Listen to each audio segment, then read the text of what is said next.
Dice así, pastora, es cierto que tengo que estar conectada con los pastores como mis padres espirituales. Ajá. Para que el propósito de Dios se cumpla en mi vida. ¡Oh! ¡Ándale! ¿Ahora qué? ¡Ándale, Padre Santo! Ajá. Cuando leí la pregunta, aunque como siempre digo, uno puede responder con un sí, con un no, pero cuando leí la pregunta yo dije, detrás de esta pregunta tiene que haber historia. Ajá. Así que vamos a responder con calma en el nombre de Jesús de Nazaret. Yo voy a comenzar definiendo lo que significa pastorear, porque también, como he dicho en otras ocasiones, bajito, aquí en el reino, mira, ni somos todos los que estamos, ni estamos todos los que somos. Así que tenemos que establecer una diferencia entre el pastor, el que es llamado por el Padre Celestial y hace correctamente el oficio, y los que no. Así que vamos a ver lo que es pastorear. La palabra pastorear, pastor, pastoreo, se deriva de la palabra pasto. Así que, ¿qué es un pastor? Un pastor es alguien que lleva a las ovejas a comer pasto. Voy a leer Biblia, Mateo capítulo 9, versículo 35 en adelante, cita así. Escuche, Jesús recorría todas las ciudades y las aldeas, enseñando en las sinagogas de ellos, proclamando el evangelio del reino y sanando toda enfermedad y toda dolencia. Y viendo las multitudes, se le enternecieron las entrañas por ellas. En la versión Reina Valera dice, y viendo las multitudes, tuvo compasión de ellas. Aquí ya usted tiene una nota importante. Un pastor se supone que se conmueva hasta las entrañas. Un pastor se supone que tenga compasión de la gente, del rebaño. Pero sigo leyendo. ¿Por qué la compasión? Porque estaban agotadas y abatidas como ovejas que no tienen pastor. Entonces dijo a sus discípulos, a la verdad, la mies es mucha, pero los obreros pocos. Rogad pues al Señor de la mies para que envíe obreros a su mies. Voy a leer otra porción escritural. Jeremías capítulo 3, versos 14 y 15 cita, convertíos, hijos rebeldes, dice Jehová, porque yo soy vuestro esposo, y os tomaré uno de cada ciudad y dos de cada familia, y os introduciré en Sión, y os daré pastores según mi corazón, que os apacienten con ciencia y con inteligencia. Ahora, con esto debidamente leído, ¿cuál es la voluntad del Padre Eterno? La voluntad del Padre Eterno es que todos nosotros tengamos pastores. Dios te va a dar pastores conforme a su corazón. Amén. Ahora, como dije al principio, creo que hay historia detrás de esta pregunta. Así que voy a mencionar lo siguiente. También la Biblia dice que el Padre está en contra de los pastores que se pastorean a sí mismos, y el Padre está en contra de los pastores que se dedican a vivir, a comer, a engordar, a que comen y engordan de las ovejas, del resultado de las ovejas. Y la Biblia dice que Dios va a juzgar a este tipo de pastor. Por lo tanto, distinguida, preciosa, que me estás escuchando en esta hora, no te hagas problema por eso. Pídele a Dios que te muestre cuál es tu pastor. Pídele a Dios que te muestre cuál es tu congregación. Y cuando Dios te lo muestre, permanece allí. Algo que te va a ocurrir es que vas a sentir mucha paz y vas a sentir que estás bajo cobertura. Te vas a dar cuenta que hay decisiones que no serán tuyas, sino que habrá decisiones en tu vida ministerial y aún en la vida personal que van a ser problema de tu pastor. El pastor que te está pastoreando, y tú vas a sentir mucha paz porque estás siendo pastoreada con ciencia, con inteligencia, con sabiduría, con el corazón de Dios, y tú simplemente vas a ser obediente. Amén. Estar bajo cobertura es como estar completamente enlazado. Pero mientras estás enlazado y estás en obediencia, tú vas a experimentar esa libertad. Quiero leerte Jeremías 23, versículo 1 en adelante, uno de los versos más fuertes de aquí del profeta Jeremías. Lo voy a leer, dice, para darte paz. Ay de los pastores, y ay significa maldito, Ay de los pastores que destruyen y dispersan las ovejas de mi rebaño. Y aquí es Dios hablando. El rebaño no le pertenece a ningún pastor. El rebaño le pertenece a él, al Padre Eterno. Dice, por tanto, versículo 2, así ha dicho Jehová Dios de Israel a los pastores que apacientan a mi pueblo. Vosotros dispersasteis mis ovejas y los espantasteis, y no las habéis cuidado.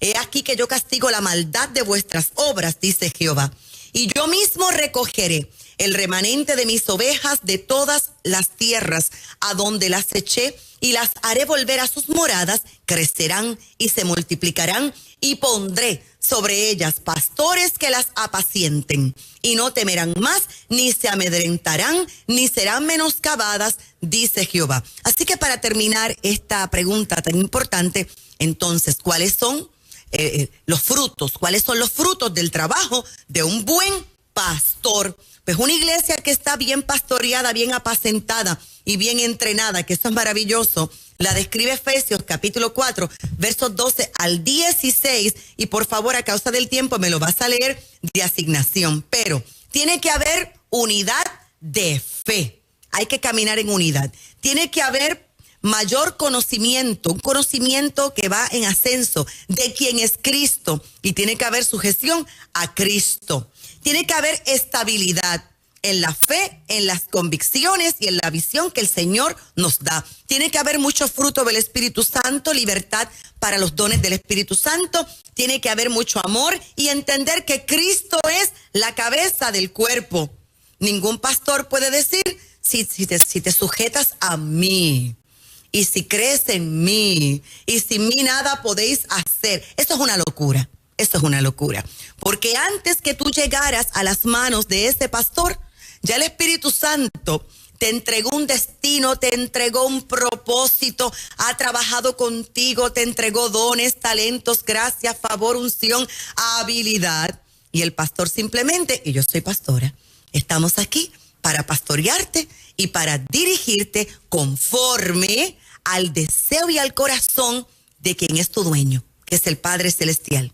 Amén. Amén. El reto de los teólogos. Yes, ya tenemos la primera. Uy, inhalamos y exhalamos. Ajá. Ahora, ¿Quién le toca? ¿Quién le toca? Vamos contigo, Fernán, con otra pregunta. No, de miércoles santo están estas wow. preguntas. Ajá. Sí. Bueno, esta persona establece lo siguiente: los matrimonios pastorales también tienen problemas matrimoniales. La pregunta es, ¿cómo se resuelven los problemas cuando hay una congregación que pastorear y a quién modelarle? Santo Padre. ¡Boom! Y te digo que hay historia. Detrás de estas preguntas hay historia. No, y yo voy a colocar más cosas en esta pregunta. Y pastores que discuten. No, mira, los pastores tal vez no discutimos por problemas mundanos, pero discutimos por pasajes bíblicos también. Discutimos por asuntos de toma de decisiones dentro de la iglesia. Ay, no, pregúntamelo a mí, mi corazón. Pregúntamelo a mí. Ahora bien, también hay pastores, ¿verdad? Porque yo tengo pastores dentro de mi red y pastores que dicen, me voy a divorciar. Y hay que atenderlos porque la palabra divorcio, la palabra separación se pronunció. ¿Y qué hacemos nosotros? Además de entender que los pastores también son seres humanos normales que tienen que aprender a manejar conflictos y que todo pastor tiene que ser pastoreado. Amén. Aquí no pueden haber llaneros solitarios, y entendiendo que en la multitud de consejeros hay sabiduría, y que el mayor error que puede cometer un ministro, un matrimonio pastoral, es simplemente creer que tengo que ocultar todo lo que está pasando en mi matrimonio y tengo que guardarme todo esto en el corazón, porque si la gente se entera, ¿qué van a pensar de mí? Y no tener una autoridad por encima de ellos a donde reportarse con confianza para recibir ayuda. Con esto dicho, el matrimonio es la relación más alta y más íntima que dos seres humanos pueden experimentar después de la relación con Dios. Y esto que voy a decir va a sonar un poco jocoso, pero aquí voy a decirlo. El matrimonio saca lo mejor de una persona y el matrimonio saca lo peor de una persona. ¿Por qué? porque hay intimidad y porque aquí estamos aprendiendo a vivir, como dice la palabra, mire, una sola carne. Me vas a leer de asignación Mateo 19:6 y Marcos 10:8. Ahora, ¿qué sucede cuando dos personas que son individuales, pensamientos individuales, metas individuales, de repente se unen para hacer, como dice la Escritura, una sola carne? Con lo primero que hay que lidiar es con el egoísmo. Creo que el egoísmo es la raíz de la mayoría de los problemas matrimoniales. Ahora, cuando una de las dos personas, uno de los dos cónyuges, tienden a vivir como si su necesidad mereciera mayor atención que la necesidad del otro. Ay, Padre Santo, si el matrimonio es un entregarse, aquí yo tengo que suplir y poner la necesidad de mi esposo por encima de mi propia necesidad. Bendito el nombre del Señor. Yo que estoy casada, te estoy respondiendo a la pregunta y me estoy ministrando a mí misma ahora mismo. Wow. Bendito Jesús.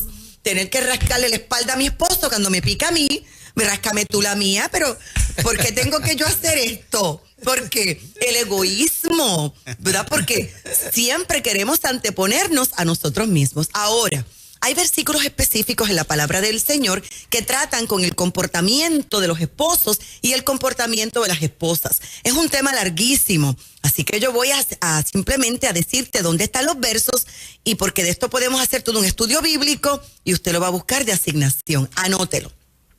Primera carta de Pedro, capítulo 3, versos 1 al 8.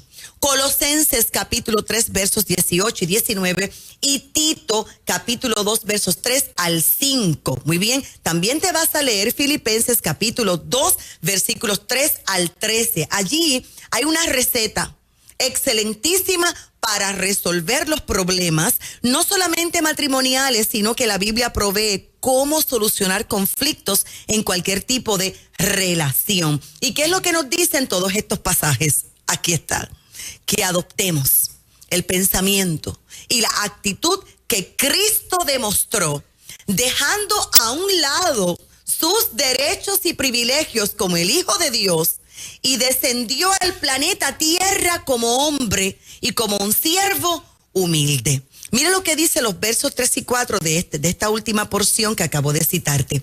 Nada hagáis por contienda o por vanagloria, antes bien con humildad, estimando cada uno a los demás como superiores a él mismo, no mirando cada uno por lo suyo propio, sino cada cual también por lo de los otros. Ahora, si yo aplico en esta mañana esta exhortación al matrimonio, prácticamente cualquier obstáculo yo lo voy a poder superar. Sin duda, y quiero terminar como comencé, buscar el consejo de otro pastor. Repito, no podemos caminar solos. ¿Cuántas personas hemos escuchado? Pastores que han caído en pecado de adulterio, por ejemplo, y que en un momento determinado se dieron cuenta, yo sé lo que estoy haciendo, yo sé lo que estoy experimentando, no tengo las herramientas, yo no sé cómo salir de esto, pero el problema fue que no se lo dije a nadie. El problema fue que no me atreví por miedo, porque no tuve a quién recurrir, y esto es una tragedia, esto es lamentable.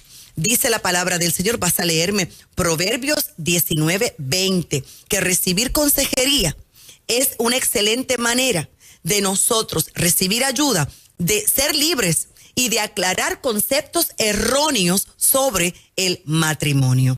Así que Cristo amó la iglesia, dice la Biblia, y se entregó a sí mismo por ella. Amor abnegado. Yo lo dije hace como 2 semanas atrás y lo voy a repetir. Tú no tienes que casarte. Tú no estás obligado a casarte. Ahora bien, la Biblia dice que el que se casa, aflicción de carne tiene. El que se casa y piense que nunca va a llorar, que nunca va a sufrir y que nunca va a vivir afligido, sorpresa, sí vas a llorar, sí vas a sufrir y sí vas a pasar aflicción, porque esto es normal en las relaciones. Es como decirle a una mamá, nunca vas a sufrir por un hijo. No, eso es imposible. El amor de una madre, el amor de un padre es un amor tan profundo, y cuando lees 1 Corintios 13, la Biblia dice que el amor es sufrido. Así empieza. No dice el amor es felicidad. Dice, el amor es sufrido. Así que termino de esta manera. Reglas para todos los creyentes que se van a aplicar a tu vida personal, lo vas a llevar al matrimonio y esto te va a llevar al éxito. Vive lleno del Espíritu Santo. Vamos a animarnos mutuamente. Como creyentes vamos a cantar himnos, cánticos espirituales. Demuestra felicidad, alegría, actitud de constante adoración. Vive con un espíritu de gratitud. Sujétense los unos a los otros. Demuéstrense amor en todo tiempo. Bienvenido al éxito matrimonial. Amén. Ahí está, el reto de los teólogos. Claro que sí. Diga amén o aush, como usted quiera. ¿Me da tiempo contigo? Bueno, por lo menos rapidito. Tenemos 2 minutos. 2 minutos, aquí vamos. Esta chica desde Tacoma, Washington, dice que le gustaría saber la opinión de la pastora, porque en resumidas palabras, ¿verdad? Una enseñanza que ella escuchó dice que la oración de fe que usan en las iglesias evangélicas cuando una persona quiere aceptar al Señor es antibíblica. Uh-huh.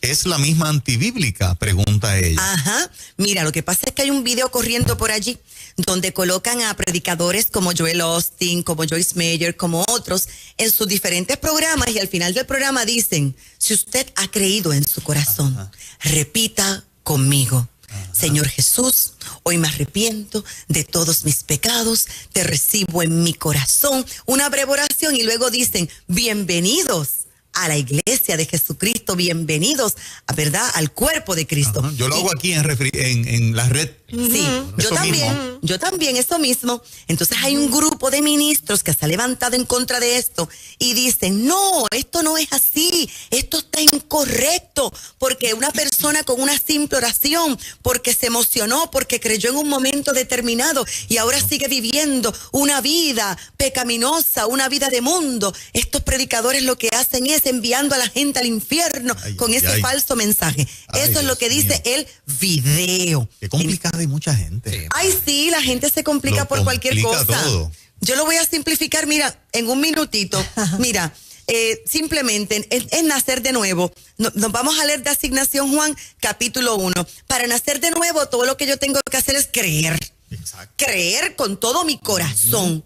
Y si yo lo creo con todas mis fuerzas, el segundo paso es que yo lo confieso. La Biblia dice, creí, por lo cual hablé. Y la Biblia dice que nosotros no somos engendrados por voluntad de carne ni de sangre, sino que somos engendrados por Dios. Y la palabra engendrar es una palabra griega que significa esperma. Y cuando la Biblia dice que hemos sido engendrados por Dios, es que nosotros, Cristo ha sido formado dentro de nosotros por el esperma de Dios, que no es otra cosa que escuchar la palabra del Señor. Y tan pronto nosotros hemos creído, hemos confesado, Cristo es formado dentro de nosotros, ocurre algo que se llama el nuevo nacimiento. Y cuando usted nace de nuevo, ya nació. Y así como un bebé nace y el instinto lo lleva a respirar, a buscar el pecho de su madre y a ser lactado, a llorar, a sí mismo, naces de nuevo y el instinto te lleva a amar, a adorar, a orar, a hacer las cosas que son típicas de un renacido. Simplemente creer, confesar y luego el crecimiento lo da el Señor. Romanos capítulo 10, versos 9 y 10 es la base y el fundamento de por qué yo esa oración en la red la utilizo. Romanos 10, versos 9 y 10 dice que si confesares con tu boca que Jesús es el Señor y creyeres en tu corazón que Dios le levantó de los muertos, amén, serás salvo. Verso 10, porque con el corazón se cree para justicia, pero con la boca se confiesa para salvación. Así que cuando yo te dirijo aquí en una oración, es buscando esa confesión pública de la decisión que tú tomaste. Porque tú creíste. Exacto, porque parece que no conocen ese texto de la Biblia. Esto porque ya creyó. Y si ven a alguien todavía que después que confesó todavía se mantiene en pecado, es porque está en un proceso. en un proceso de liberación, porque después de la salvación viene la libertad.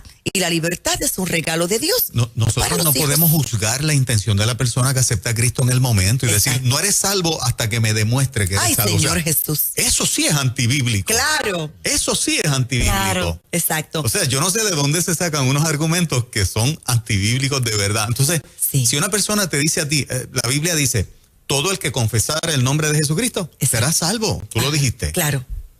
Exacto. El que lo está haciendo, ¿qué terreno me da la Biblia a mí para juzgar que esa decisión que está tomando, que eso que está invocando, exacto, no es genuino, no es sincero? El corazón solamente lo conoce el Dios Todopoderoso. Por favor. Eso es fariseísmo. Total, pero definitivo. Vamos a cuidarnos de Full power. fariseísmo. Y el que está en una madrugada solo por allá escuchando También. la palabra y que lo tiene que confesar en un monte allá solo. Yo lo confesé a solas, solita, Claro. escuchando radio a mis 14 años de edad. Exactamente. Sin la intervención de ningún ser humano. Gigi hacía tremendo. mucho eso, ¿lo Sí. recuerdan? Que lo hacía, tú que estás allá en tu casa, en Exacto. diferente donde te encuentres. Pon la mano en el Pon la mano. Y luego de esa decisión secreta, que en ese momento es que fuiste salva, Exacto. te llevó a hacerlo Público. público también. ¿Saben Público. qué? Tal día en casa solita, yo acepté a Exacto. Cristo. O sea, lo hiciste Exacto. público porque fue genuino. Exactamente. Yo quiero que todo el mundo sepa que lo acepté. Y luego fui pastoreada, conectándolo con todo lo que hemos dicho Exacto. hoy. El evangelio es sencillo, no es tan No difícil. es tan Claro. complicado, la gente se se levantan complica unos issues, Dios mío, es increíble. demasiado. La gente se complica demasiado. Pastora, Demasiado. ¿cuándo es la caravana? La caravana de gloria el próximo sábado a las 5 de la tarde, saliendo desde nuestra ciudad de avivamiento en Ponce hasta La Guancha. No te lo puedes perder. Para más información, 787-644-2544. Te espero. Eso. Pero gracias, pastora. Muchas Marina gracias a del ustedes. Rollo. Venimos con la gente de toda la vida. Usted no se vaya. Nueva vida. ¿Quieres hacer tu compra de